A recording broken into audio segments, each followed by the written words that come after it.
करो चलो, कोहिनूर बागान को छोड़ दिया आपके हाथों में। देखते हैं कौन सा पार्टी पे दम है कि कोहिनूर बागान की उस मालिक को लेके आए और कोहिनूर बागान को फिर से मालिक के हाथ पे सौंप कर उन मजदूरों को काम दिलाए। चैलेंज आप लोगों से, कोई भी पार्टी हो, चैलेंज एक्सेप्ट करो इस चैलेंज को। সব থেকে মিথ্যাবাদী প্রভিডেন্ট ফান্ডে যদি কেউ দালাল থাকে তাহলে মনোজ তিগ্গা। ও প্রভিডেন্ট ফান্ডের টাকা খেয়েছে, আর আমি ওপেন মিডিয়াকেও বলেছিলাম 70 লাখ টাকা পিএফ এর 2 জন লোকের কাছ থেকে ও নিয়েছে। ওর যদি দমত থাকতো, ক্ষমতা থাকতো, তাহলে আমার নামে এফআইআর করতো। এফআইআর হয় নাই, তার মানে ও টাকা খেয়েছে। আমি ওপেন বলি এটা, কেন আমি জানি রাহুল লোহার এই টাকা কালেকশন করেছিল এবং রাহুল লোহার এই টাকা ওকে দিয়েছে। এই কথাটা কিন্তু অথেন্টিক ভাবে আমাদের কাছে আছে। আমি ওপেন চ্যালেঞ্জ করে বলি, এরকম মিথ্যাবাদী লোক জীবনে কোনোদিন দেখি নাই। আমরা চা বাগানের শ্রমিকদের পাশে ছিলাম, আছি এবং ভবিষ্যতে থাকবো। আগামী দিন নিশ্চিতভাবে এখানে সরকার পরিবর্তন হবে এবং চা বাগানের সুদিন আসবে। আমরা টোটাল সমস্ত চা বাগানের শ্রমিকদেরকে বলতে চাই যে আপনারা একবার আমাদেরকে সুযোগটা দিন, আমরা নিশ্চিতভাবে চা বাগানের যে হাল হकीकत আছে সেটাতে পরিবর্তন হবে। ठीक है ना। अब जो ये दोनों भाई लड़ रहे हैं, इसका क्या मतलब है? मैंने पहले भी मेरे वीडियो में मैंने भी ये बोला था कि आप लोगों का जिस जगह पे राजनीति को लेकर लड़ना है, आप लोग वहां पर लड़ो। हमारी रोजी रोटी को लेकर मत लड़ाई करो यार। हमारी रोजी रोटी हम कैसे मैनेज करेंगे, ये हमारी बात है। मैं सभी आदिवासी भाइयों से एक रिक्वेस्ट करना चाहता हूँ, आप लोग जिसको भी वोट दोगे सोच समझ कर देना, क्योंकि ये आप लोगों की बात है। ठीक है। कोहिनूर बागान कितने सालों से बंद है। एक ठेकेदार चला रहा है कोहिनूर बागान को, वहाँ पे कोई मालिक नहीं है। इसका जो मालिक था वो पहले भाग चुका है। अब कोहिनूर बागान में जो है वो ठेकेदार है, जो कि कुछ महीने पहले करीबन दुर्गा पूजा के टाइम पे, ठीक दुर्गा पूजा के टाइम पे, बोनस के टाइम पे भाग गया था।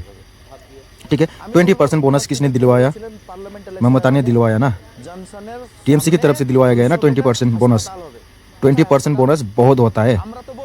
ठीक है। हम भी जब बाहर नौकरी करने जाते हैं तो हमें कभी भी 10% भी बोनस नहीं मिलता है। किसी को 500 दिया जाता है, किसी को 1000 रुपये दिया जाता है। तो आप लोग लड़ाई करना छोड़ो। ठीक है। आप दोनों आदिवासी हो, आदिवासी एक भाई होते हैं, एक फैमिली होता है।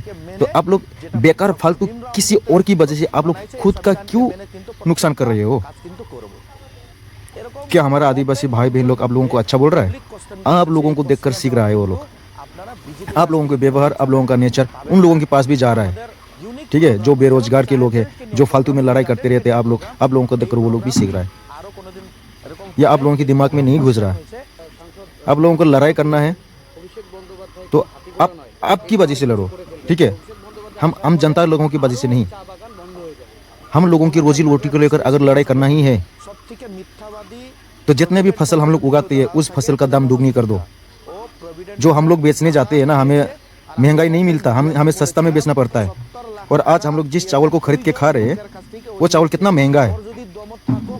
50 रुपए से नीचे अगर आप चावल लेते हो तो आपको अच्छा चावल नहीं मिलता है। बताओ, एक फैमिली में 6-7 मेंबर्स होते हैं, 5-6 मेंबर्स होते हैं, तो एक दिन का खाना कम से कम 2 किलो चावल होता है। ठीक है। 100 रुपये हम लोग एक दिन में खाते हैं, एक बार में। तो सोच कर देखो, तो दिन भर में हम कितने रुपए खाते हैं और कितने रुपए कमाते हैं। अगर आप लोगों को लड़ाई करना है ना तो इस मुद्दा को लेकर लड़ाई करो। फालतू बेवजह यार आप लोग किसके पैसा खाए नहीं खाए या हम नहीं पूछने जा रहे हैं। पीएफ देना सरकार का काम है। ठीक है। पीएफ सरकार देते हैं या कोई प्राइवेट कंपनी जो होते हैं वो देते हैं। ठीक है। और इस पीएफ को खाने वाले लोग भी इस दुनिया में है, ये आज मेरे को पता चला। पीएफ तक को नहीं छोड़ता है भाई। पीएफ तो एक हमारा, मतलब आप ऐसे समझ सकते हो कि वो हमारा डिपॉजिट किया हुआ पैसा है। हम उसे डिपॉजिट किए करके रखते हैं, ऐसा पैसा है वो। हमारा सैलरी में से काट के उस पैसे को जमा रखते हैं कंपनी, कोई भी कंपनी हो चाहे सरकारी नौकरी हो। ठीक है। और उस पैसे को भी खा जाता है यार। बताओ, डिपॉजिट किए हुए पैसे को भी खा जाते हैं लोग। भाई क्या जमाना आ गया यार। अगर लड़ाई करना है ना तो आप दोनों से लड़ाई करो। ठीक है। यहाँ पे लोगों को बीच में मत घसीटो। जैसा चल रहा है वैसा चलने दो। अगर आपको प्रॉब्लम सोल्व करना है तो सबसे पहले हमारा कोहिनूर बागान की जो चाय बागान है, जो गोदाम बंद पड़ा है, उसको ओपन करो। उसके बाद देखेंगे कौन सा पार्टी काम कर रहा है, कौन सा पार्टी नहीं कर रहा है। अगर इतना टेंशन है हमें लेकर, बागानियर को लेकर, चाय बागान को लेकर इतना टेंशन है तो चाय बागान की मजदूरों की सैलरी बढ़ाओ और हमारा कोहिनूर बागान की जो गोडाउन बंद पड़ा है उसको ओपन करो। आज तक कोई क्यों एक भी न्यूज रिपोर्टर नहीं आया वहाँ पे। कोहिनूर बागान जो बंद है वहाँ पे आज तक एक भी न्यूज रिपोर्टर वाला नहीं आया कि क्यों बंद हुआ है, किस लिए हुआ है। कोई आया इस बात को उठाने के लिए? कोई भी नहीं आया। आज इलेक्शन आ रहा है तो इलेक्शन आते ही आप लोगों की सबकी आंखें खुल जाती है, कहाँ पे क्या हो रहा है, कहाँ पे क्या नहीं हो रहा। भाई आंखें खोलना है तो आप लोगों को 5 साल पहले ही खोलना चाहिए था, जब आप लोग कुर्सी पे आए, जब आप लोग सत्ते पे आए, जब आप लोग इस रास्ते पे आए, तभी आप लोगों की आंखें खोलना चाहिए था। क्यों सीट मिला पैसे देके इसीलिए?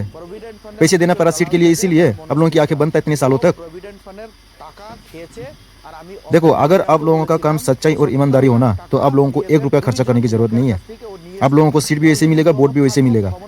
अगर आप लोगों की सोच में किसी भी तरह का घोट नहीं है, अगर आप लोगों की सोच अच्छा है, अगर आप लोगों की सोच सच में जनता के लिए है, तो आप लोगों को 1 रुपया खर्चा करने की जरूरत नहीं है। आप लोगों को वोट वैसे मिलेगा। कोई भी पार्टी हो, चाहे बीजेपी हो चाहे टीएमसी हो, अगर अच्छा काम करता है, ठीक है, अगर अच्छा काम करता है तो आप लोगों को वोट भी मिलेगा, सीट भी मिलेगा, और आने वाले अगले 5 साल भी आप लोगों को जिताएगा पब्लिक। अगर आप लोगों पे दम है तो कोहिनूर बागान की बंद गोडाउन को ओपन करो और वहाँ की मालिक जो है उसको लेकर आओ, तब हम आम जनता लोग, चाय बागान के लोग विश्वास करेंगे, आप लोगों पर भरोसा करेंगे कि हाँ भाई इन्होंने करके दिखाया। क्यों इस बात को लेकर बात करो? इतने सालों से बंद है, कोहिनूर बागान का एक भी मालिक नहीं है, ठेकेदार के ऊपर चल रहा है। इतना बड़ा बागान, कोहिनूर बागान में 100-200 लोग नहीं है, वहाँ पे लाखों लोग रहते हैं। उन लाखों लोगों की पेट की सवाल है। आज वो लोग बागान को छोड़कर बस्ती में काम करने जाती है। किस लिए जाती है पता है? क्योंकि मजदूरी नहीं है। मजदूरी नहीं है, एक दिन काम करते हैं तो 3 दिन 4 दिन बंद होता है काम। अब बताओ, इस बात का जवाब देना, ठीक है? इस बात को मैं रिकमेंड करता हूँ, हमारा जितने भी इंडिया के बड़े बड़े एंकर्स है, न्यूज़ रिपोर्टर है, मेरे इस वीडियो को आप लोग न्यूज़ में ले लो। शायद मेरे इस वीडियो के जरिए हमारा कोहिनूर बागान का जितने भी लोग हैं वो लोग शांति से जी पाए। शायद मेरी इस वीडियो से कोहिनूर बागान की जो भूखे आजकल सो रहे हैं उन लोगों के भूखे पेट को भर पाए सरकार, ठीक है? फालतू की बातें करके कोई फायदा नहीं होगा। करके दिखाओ, वोट ले जाओ। काम करो, वोट ले लो। कम नहीं, वोट नहीं, ठीक है ना? तब हम भी विश्वास करेंगे कि हाँ भाई इस सरकार ने ये काम किया है। बंद कोहिनूर बागान को ओपन करो, वहाँ की असली मालिक को लेकर आओ, तब हम खुद आपको वोट देंगे, ठीक है? पूरा कोहिनूर बागान आपको वोट देगा, ये आपसे वादा रहा। जो भी करेगा उसको ये मिलेगा जरूर, ये वादा रहा आप लोगों से। करके दिखाओ, दम है तो। टाइम अभी से स्टार्ट हो गया है, इलेक्शन ज़्यादा दिन नहीं है, यही समय है आप लोगों को प्रूव करके दिखाने का। लेकिन भाई काम टाइम पास के लिए नहीं होना चाहिए, परमानेंटली होना चाहिए। जो असली मालिक उसको लेके आना चाहिए, और जितने मतलब वहाँ मजदूरों का पैसा पाना है, मजदूरों को पैसा देना है, वो पैसा भी दिलवाना होगा, तब जाकर ये हम मानेंगे, ठीक है? एग्रीमेंट होना चाहिए, बिना एग्रीमेंट की कोई काम नहीं होगा, ठीक है? एग्रीमेंट होना चाहिए। जितने भी मतलब वहाँ पे काम करने वाले मजदूर है सबका सिग्नेचर होना चाहिए, सर्टिफिकेट होना चाहिए सबके पास आइडेंटिटी कार्ड होना चाहिए, तब जाकर हम मानेंगे कि हाँ ये पार्टी ने ये काम करके दिखाया है। करो, चलो, कोहिनूर बागान को छोड़ दिया आपके हाथों में। देखते हैं कौन सा पार्टी पे दम है कि कोहिनूर बागान की उस मालिक को लेके आए और कोहिनूर बागान को फिर से मालिक के हाथ पे सौंपकर उन मजदूरों को काम दिलाए।